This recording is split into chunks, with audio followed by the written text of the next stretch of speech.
there, welcome to my channel.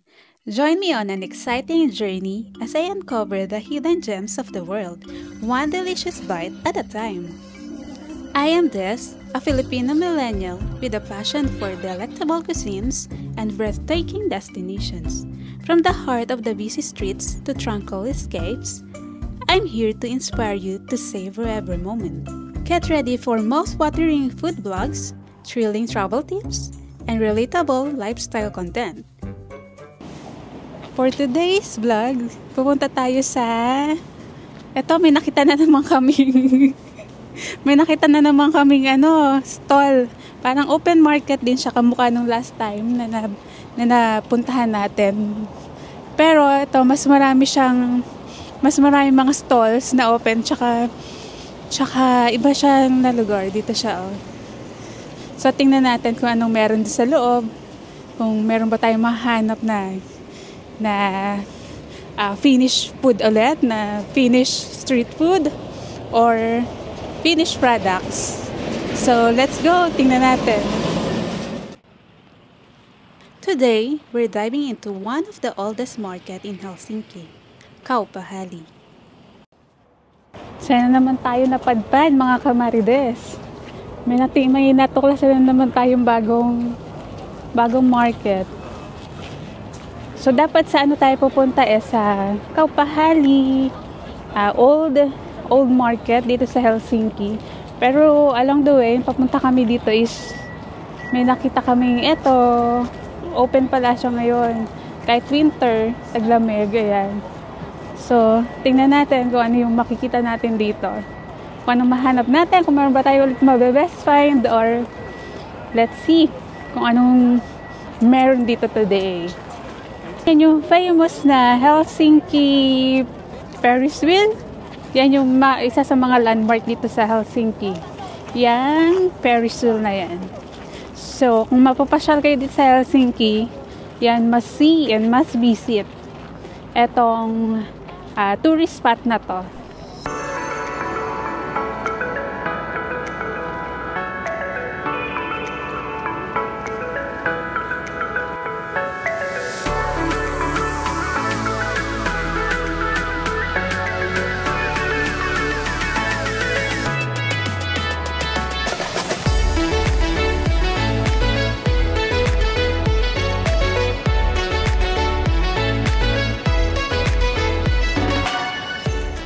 May mga makara din sila dito.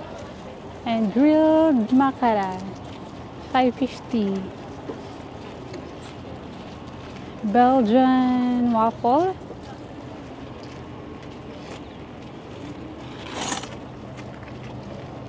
And mga souvenirs, meron din sila dito. Yan, €4 is each.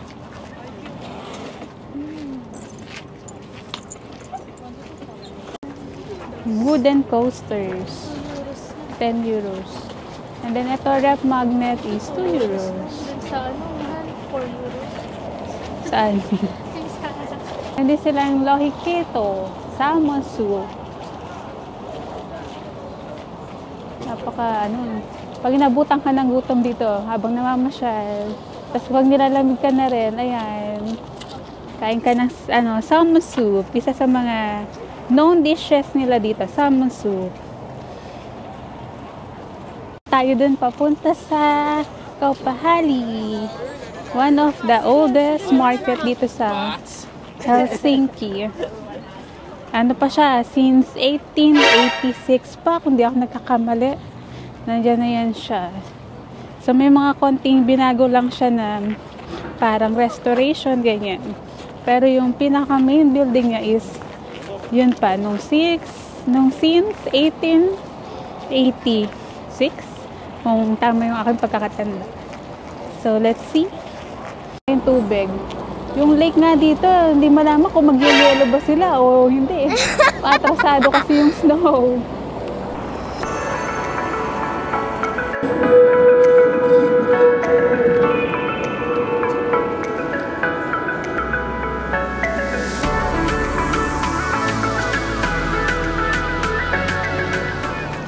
Correction pala, hindi 1886, kundi 1889. Ayun, nakasulat siya sa taas. Ayun, 1889.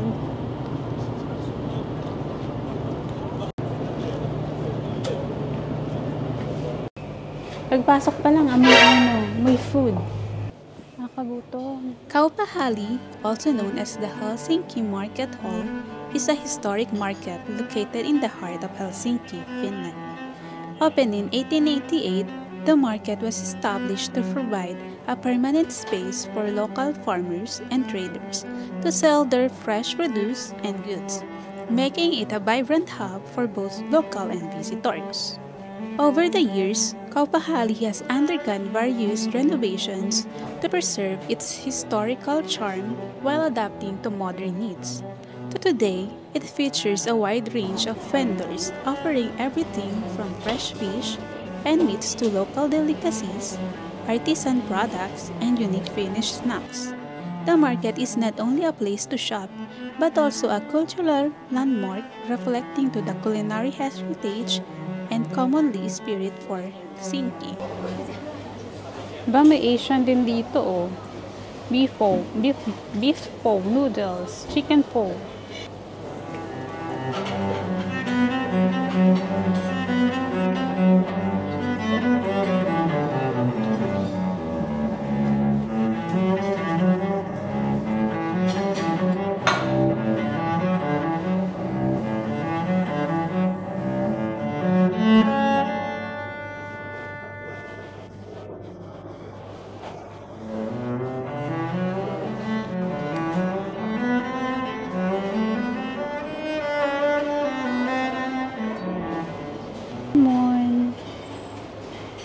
Then shrimps.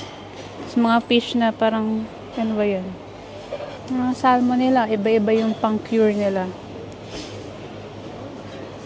Here in Kauppahali, where the culinary delights await. First up is the famous Finnish salmon soup or lohikeito. This creamy comforting dish featuring fresh salmon, tender potatoes, and fragrant dill make it a perfect taste of Finland. Reindeer meat has deep cultural significance in Finland, especially among the Sami people in Lapland. Traditional reindeer meat.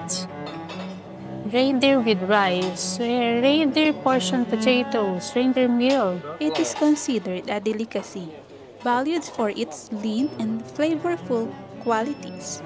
Reindeer are traditionally herded for their meat. Their consumption is a part of a sustainable lifestyle that respects nature. The meat is rich in nutrients and often used in various dishes, such as stews, meatballs, and smoked preparations. Reindeer dishes celebrate Finland's heritage and connection to the Arctic landscape, making them a unique culinary experience.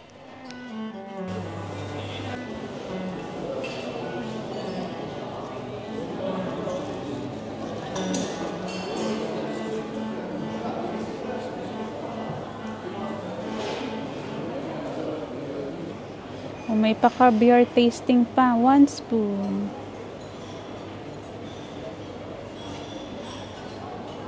Beluga.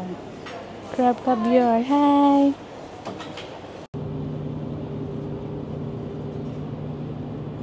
Punuan po sa loob. Wala tayong mapwestuhan ng kainan.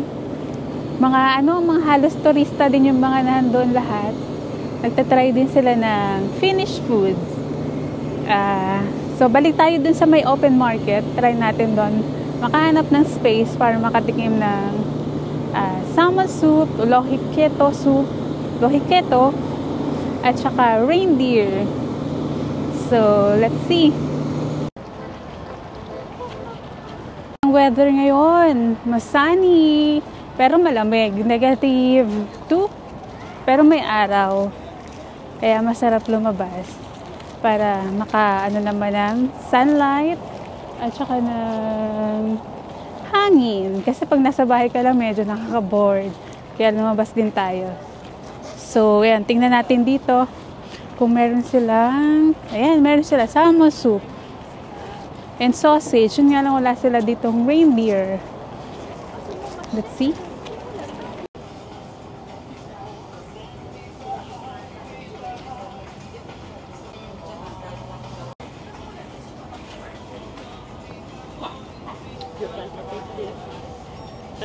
Thank you.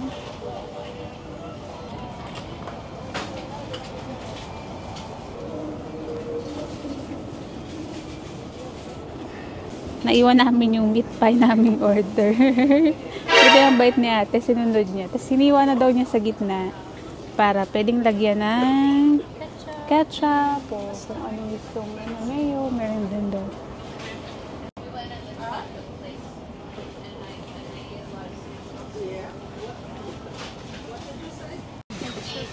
Tignan natin yung lohiketo or salmon soup. Finnish salmon soup. So, ito siya. May potatoes, tapos salmon, may dill leaves, and then creamy soup.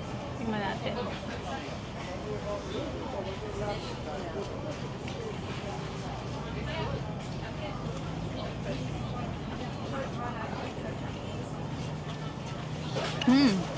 Ano siya? Lasang-lasa yung dill.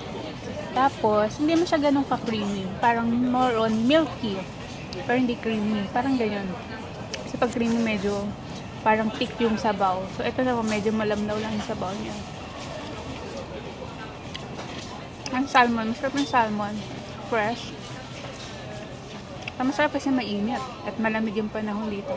Masarap yung mainit na sabaw. Makain. Let's eat.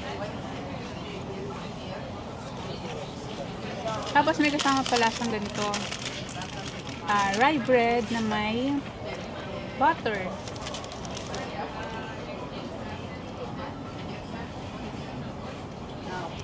Then ito naman isa ay meat pie daw. Meat pie, meat bread. Ang pangalan niya dito? Meat pie, meat bread. So ayan, hindi naman sinabi ko anong meat yun nandito. So siguro mix siguro. So let's see, let's try it.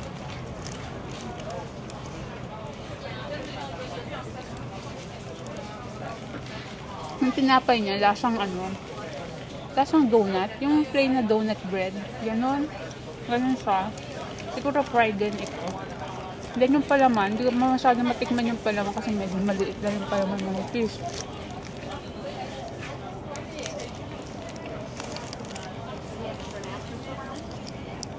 Meron siya mga rice. May mga grain siya ng rice. Tapos mga ground meat. Sarap naman. Pero hindi nga lang siya talaga ganun kakapalin laman. Kasi 5 euro lang dito. Pero malaki siya oh. Gusto niya rin ito pag naubos pa.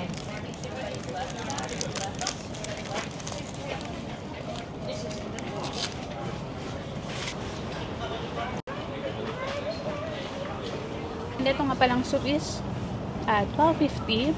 Tapos yung meat pie is 5 euros. Tapos hot chocolate. Sabi hot chocolate. Basta ito. Like ito is 12.50. And then bread is 5 euros.